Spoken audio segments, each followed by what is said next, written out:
ഇട്ടുന്നതാ. അമ്മേ ഇത് കണ്ടോ? മോളുടെ കഴിച്ചിട്ട് നോക്കിയേ. കുഞ്ഞിനെയാണോ മയക്കി എടുത്തിരിക്കുക? അമ്മേ വീട് പോലെ തന്നെ ആയിരിക്കുമോ ആ സ്വർണ്ണങ്ങളും? ശരിയാടാ, വല്ല ഇമിറ്റേഷൻ വല്ലതും ആയിരിക്കുമോ?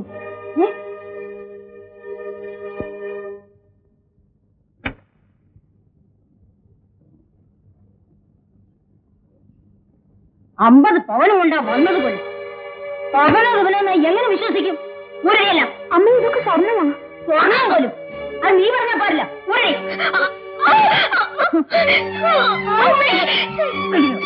ഉടനെ ഞൊളിയുണ്ടോ?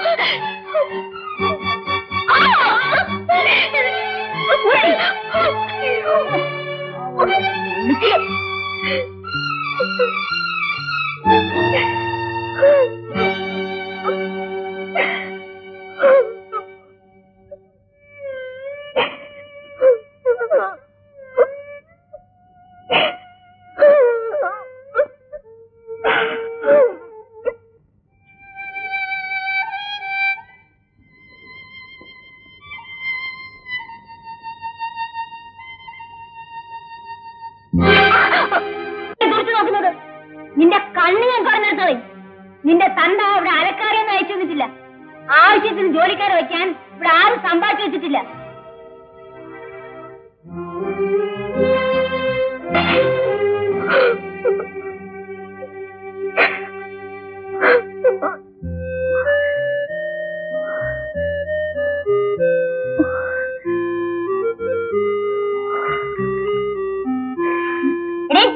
ഈ അഴുക്കുവെള്ളത്തിൽ മുക്കിയാണ് തറ വരയ്ക്കുന്നത്. തറ ചീറ്റാവില്ലേ?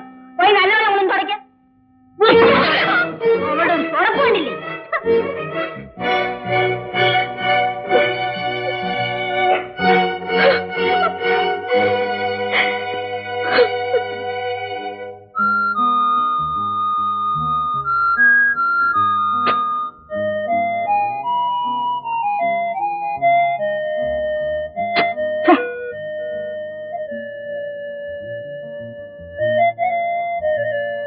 നിന്റെ കൈക്കെന്താടി ബലമില്ലേ?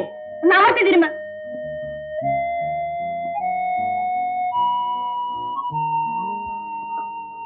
എന്താണിത്? എന്റെ കാല് പിടിച്ച് ഓടിക്കാൻ നോക്കുന്നു.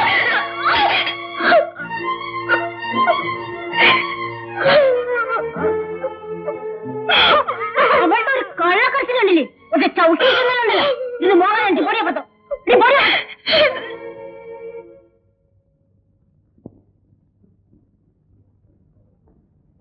കുഞ്ഞിന് ഇത് ഇഷ്ടമല്ലല്ലോ. ഞാൻ ഉപ്പ ഉണ്ടാക്കിയിട്ടുണ്ട്, ഇപ്പൊ കൊണ്ടുവരാം.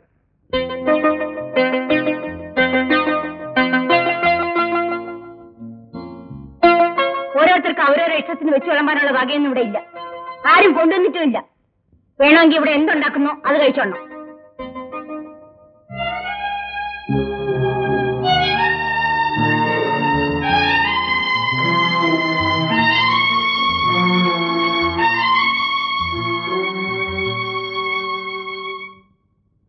അല്ല, കുഞ്ഞെവിടെ പോയി?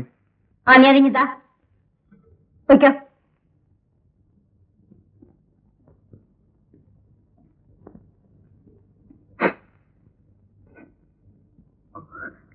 അശോ, എന്റെ മോളെന്തിനാ പിണങ്ങിയിരിക്കുന്നത്? അമ്മ തമാശ പറഞ്ഞതല്ലേ, വിശന്നിരിക്കരുത്. ഇത് കഴിക്കുമോളെ. എനിക്ക് വിശക്കുന്നുണ്ട്. അത് പറഞ്ഞാൽ ഈ അമ്മ സമ്മതിക്കത്തില്ല. എന്റെ മോൾ ഇത് കഴിക്ക്. എനിക്ക് വേണ്ടഞ്ഞിട്ടമ്മേ. കുമാരന്റെ പാചകമായതുകൊണ്ടാണോ? സാരല്ല, നാളെ മുതൽ അമ്മ തന്നെ വെച്ച് വിളമ്പിത്തരാം. എന്റെ മോൾ ഇത് കഴിക്ക്. എനിക്ക് വേണ്ടെന്ന് പറഞ്ഞില്ലമ്മേ. പഞ്ചസാര ഇടണോ? പാലൊഴിക്കണോ? കഴിക്കടി, കഴിക്കാനാണ്.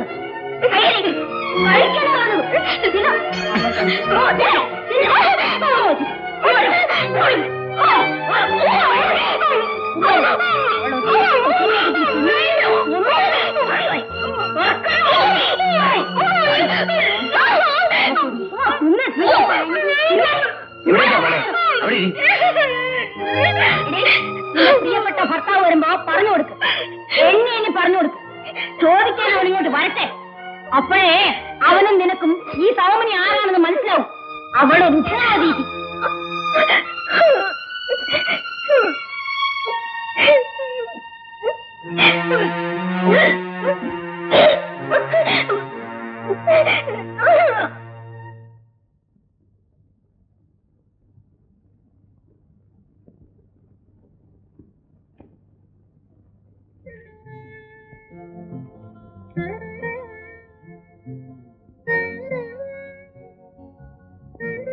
ആ പാവപ്പെട്ട പെൺകുട്ടി അവിടെ അനുഭവിക്കുന്ന ദുരിതങ്ങളൊക്കെ അച്ഛനും വായിച്ചതല്ലേ?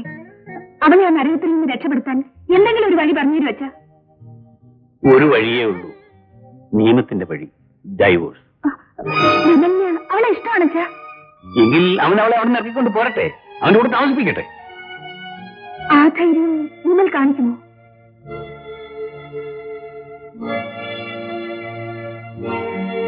രാജേന്ദ്ര സാർ, ഒന്നും പറയാനില്ലേ? രാധ സ്വന്തം അനിയത്തിയാണെന്ന് പറയാറുള്ള ആളല്ലേ സാർ? അതെ അർച്ചനെ, ആ വേദനയാണ് ഞാൻ അനുഭവിച്ചുകൊണ്ടിരിക്കുന്നത്. അങ്ങനെ പറഞ്ഞാൽ ഒരു ചേട്ടന്റെ കടമ തീരുമോ? പറയൂ സാർ, പറയൂ. പറയാനില്ലാഞ്ഞിട്ടല്ല, പറയാൻ മടിച്ചിട്ടുമല്ല, പറയേണ്ടത് ആരോടെന്ന് അറിഞ്ഞുകൂടാഞ്ഞിട്ടാണ്. അവൾ ഈ വിവാഹത്തിന് സമ്മതിപ്പിച്ച ഞാനാണ്. തെറ്റുകാരി ഞാനാണ്.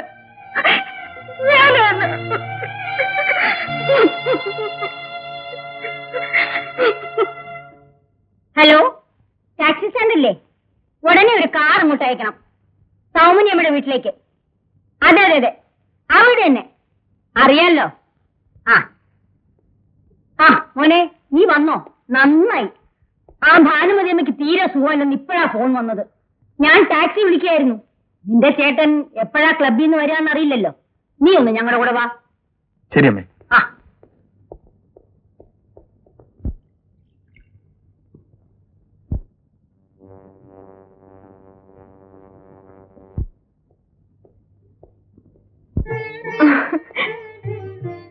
എന്താ ഇങ്ങനെ നോക്കുന്നത്?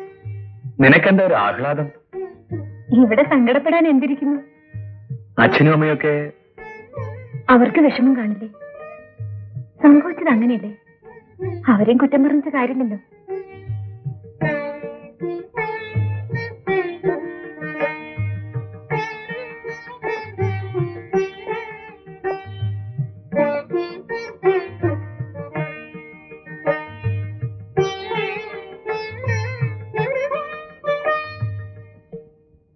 ഞാനൊരു കാര്യം പറയട്ടെ.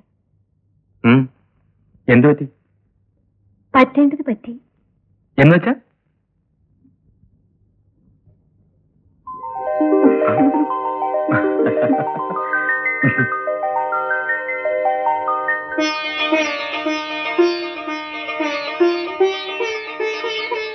അമ്മ അറിഞ്ഞോ? സമയം നോക്കി ഞാൻ പറഞ്ഞോളാം. ചേട്ടന് അറിയാത്ത ഭാവം നടിച്ചാ മതി.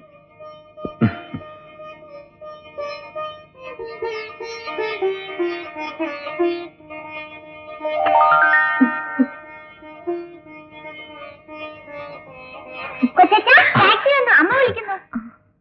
ഈ വീടുമായി പണ്ട് വലിയ ബന്ധത്തിലായിരുന്നു ഭാനുമതി അമ്മ. കിടപ്പിലാത്രേ. കണ്ടിട്ടുടനെ വന്നേക്കാം. വാ.